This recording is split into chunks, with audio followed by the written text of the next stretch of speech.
Are you trying to pick that perfect Royal Caribbean cruise for your vacation? There's lots of great considerations to take into account when picking a ship for you, but you definitely don't want to use any of these 5. I'll share what they are and why to ignore it up next.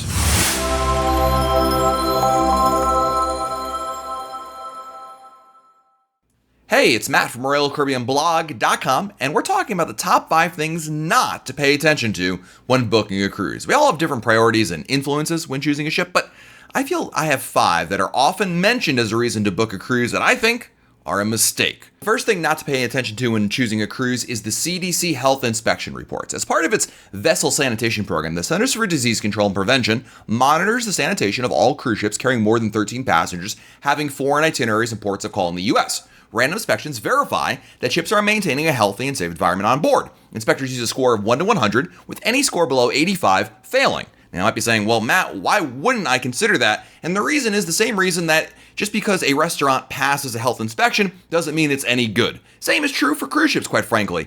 Yes, the health inspection scores are important and something that should absolutely be done, but you should not base your entire cruise booking process based on a ship's particular score. There's a lot of things that go into it, and there's a lot of ways that cruise lines can amend them, work with them, but the bottom line is the health inspection report is not the end-all be-all of what makes a great cruise ship or one that you should or should not pick for your vacation. The next consideration to ignore when booking a cruise are awards. Every year, plenty of publications will dole out awards for the best in the cruise industry. You'll see awards that honor a ship or cruise line for the best in the region, best food, best service, best for kids and families, and more. The reason why you want to ignore awards when deciding which cruise ship to book is the awards are far from a scientific process. Many rely on readers or viewers to vote. Just like in high school, the most popular choices tend to win rather than the objectively best.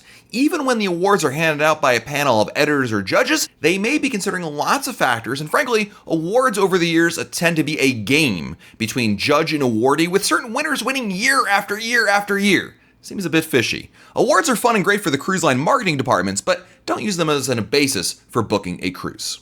This next one is a biggie, and that is online reviews. Negative reviews have a powerful effect on everyone. Think about a time someone shared a rotten experience involving a restaurant, movie, book, or car repair shop, and how quickly you probably abandon any consideration of trying it yourself. The thing to remember is one person's experience is not indicative of yours will be. Think about broccoli.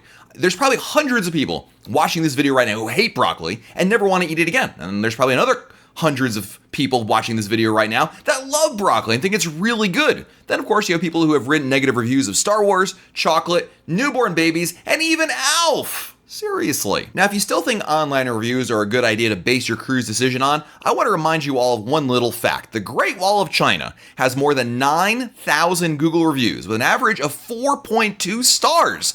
So one of the most astonishing achievements in human history is not rated 5 stars on the internet. So think about that, and then think about someone who gave Anthem of the Seas a 1-star review, and that's why you shouldn't use online reviews to base your cruise decisions on booking. Next up is price. And I know we want to save a little bit of money on our vacation, get the best possible deal out there, but do not base the ship you book based purely on the lowest possible price. We're all on budgets and we don't have unlimited funds, so obviously we want to get a great deal on our cruise vacation. But if you look purely at price, you're probably overlooking a lot of other more important considerations, like what the ship offers, where it sails to, what type of stateroom you're booking, and a whole lot more. Bottom line is, while the bottom line of the price is important, don't only look at that, look at the total picture, and sometimes it might make more sense for you to pay a little bit more for a much more superior vacation that works for you and your family.